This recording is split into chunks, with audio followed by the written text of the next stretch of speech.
Hello, magandang araw po sa inyong lahat dahil February po tayo, month of love, ano po. So, itong mentoring po natin, dinededicate ko sa mga mag-asawa. So, 4 na bagay na dapat gawin ng babae at 4 na bagay na dapat gawin ng lalaki.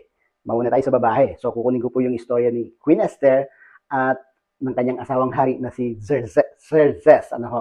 So, sa istoryang ito, gusto ko pong ma-evolve yung mga prinsipyong nakita po sa kanilang conversation. I will not tell the story kung ano po yung nangyari dito, but ipipick up lang po natin yung mga prinsipyo, how they communicate, how yung relasyon nila ay nangyayari o pinapakita ng salita ng Diyos. So una, as a wife, makikita natin sa buhay ni Esther, so how to be queen in his sight sa kanyang asawa. You see, magandang prinsipyo po ito. Tayo pong mga reyna ng tahanan natin. Pero kailangan, mga babae, alam nyo maging reyna. Tingnan natin ang salita ng Diyos sa 5:1 ng Esther. Nang ikatlong araw, isinuot ni Esther ang kasuotan niyang pangreyna.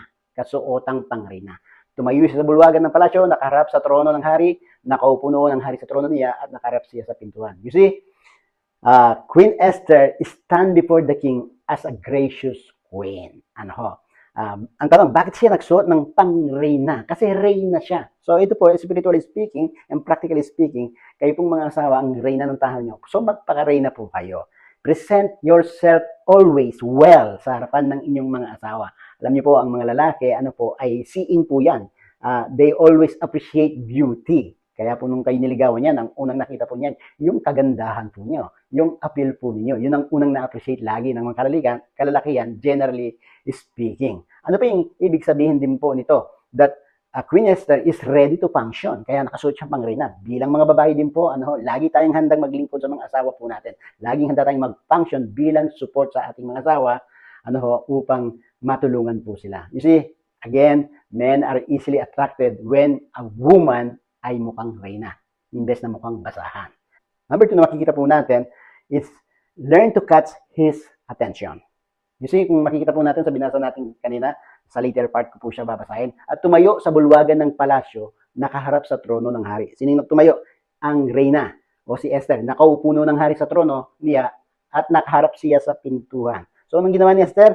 Doon mismo siya tumayo sa harapan. He catch up yung attention ng kanyang asawa. So mga kababaihan, importante po ito. Mga lalaki kasi lumilipad ang isip niyan or minsan focus po yan, hyper-focus po kami sa mga bagay na ginagawa namin. Kaya kapag kayo nagsasalita, nasa malayo kayo, hindi po yan nagre-register sa amin. You have to catch up our attention. Si Pastora magaling po dyan. Pag may gusto siyang sabihin sa akin, sabi niya, pwede tayong mag-usap, haharapin po niya ako, kakalabitin po niya ako, ika-catch niya yung attention ko. Amen? So, Queen Esther know how to catch up yung attention ng hari. You see, wife who knows how to catch the husband attention will not lack anything. Tandaan po yan. Kailangan yung magsalita sa harapan niya. Kailangan niyang naririnig. Pumunta ka sa harapan niya. Mag-request ka, magsabi ka sa kanya. Catch his attention. Number 3 po, she know how to find favor. Wow, napakaganda po nito. Tingnan natin, nang makita ng hari, ng kanyang asawa, si Reyna Esther, tuwang-tuwa siya, sabi ng salita ng Diyos sa verse 2. At itinuro rito ang kanyang gintong sestro, kaya lumapit si Esther at hinipo ang dulo ng setro. Bakit? Ang tanong, bakit tuwang-tuwa ang hari nung nakita niya si Esther? Kasi si Esther, alam niya yung kiliti ng asawa niya. Maybe talagang isinuot niya yung pinaka-best dress niya bilang isang reyna. Nakita yung kagandahan. Sino mga asawang hindi matutuwa kung makikita mong mabango, maganda, malinis ang asawa mo? Sabi nga ng pastora, hindi amoy adobo or bagoong. You see, maybe she brought joy sa oras na yun. Yung mga mata niya talagang nagniningning sa saya. She brought positivity. Yung may energy siyang positibo. And of course, maybe she gave her the best smile sa oras na kaya nung nakita siya ng hari, tuwang-tuwa po siya. So again, mga kababaihan, know how to find favor sa inyong mga asawang lalaki. And then again, ito po importante sa lahat, know how to give respect.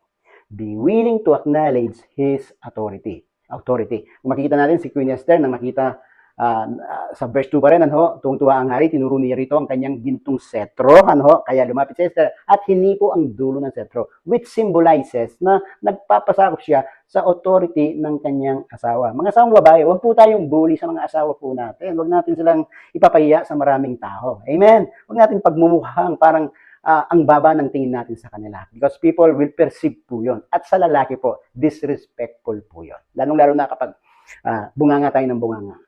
lalo na sa harapan ng mga anak natin at sa harapan ng ibang tao. Amen. Huwag kang bully. Be respectful. Sa mga asawang lalaki naman. What man should do? Okay. So makikita po natin, gusto kong basahin yung verse 3, nagtanong ng hari sa kanya, anong kailangan mo, mahal ko, ang reyna?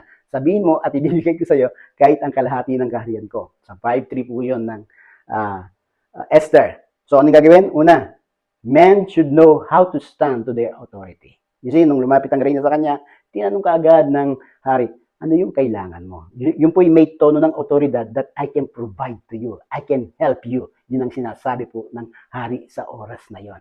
And women, kailangan ito ma-secure natin sa kanila. Maramdaman nila that we are manning up o nagmamanap tayo, we are showing up kapag may mga problema. Hindi yung tayo ang unang nagtatago o umiiyak o umihina pag may panahon ng problema.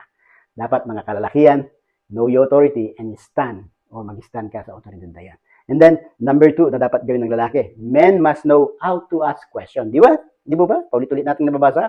Tinanong niya si Esther, sabi niya, nagtanong nga sa kanya, anong kailangan mo, mahal na reyna? Sabihin mo, ibibigay ko sa iyo. Kahit kalahati ng aking kaharian, ang sabi po niya. So, men must know how to ask question. Alamin kung anong nasa loob nito. I think, ito isa sa mga na-appreciate ng mga kababaihan. When you talk to them, when you ask question, kapag kinukumusta natin sila, because they love to talk as we know already. Amen? Men must know how to ask question. Alamin kung anong nararamdaman ng asawa. Number 3 na dapat gawin ng lalaki, give yourself no rest until hindi napupulfill yung desire ng asawa mo. Ang ibig sabihin, be a good provider. In short, ang sabi ng salita ng Diyos, habang nagiinuman sila, tinanong ng hari si Esther, ano ba talaga ang kailangan mo? Sabihin mo, dahil ibibigay ko sa iyo kahit ang kalahati ng kaharian ko. So, dito makikita po natin yung generosity, willingness na i-fulfill ng asawang lalaki ang gusto ng asawang babae. Kasi ito, nagpo-provide po ng security sa babae. Amen. Number 4, na dapat gawin ng mga hubby, hubby, you are the protector of your wife. Makikita po natin, nung nagalit ang hari kay Haman, talagang pinarusahan po siya dahil pinagtangkan ang lahi ni Esther ay patayin po ni Haman. Kaya sa sariling bitag ni Haman, siya po ang namatay o ibinigay sa kanya. Siya po yung nailagay. Kaya makikita po din natin dito na pinoproteksyonan ng hari si Xerxes. So again, mga kalalakihan, tayo po ang number 1 protector ng ating mga asawang babae. Kaya huwag dadapo ang mga kamay. Higit sa lahat, kahit anong mangyari, huwag nating gagawin yun. Dahil tayo ang simbolo ng protection ng buhay po nila. Maraming salamat po. Hope you have learned. God bless you. Happy Valentine's Day.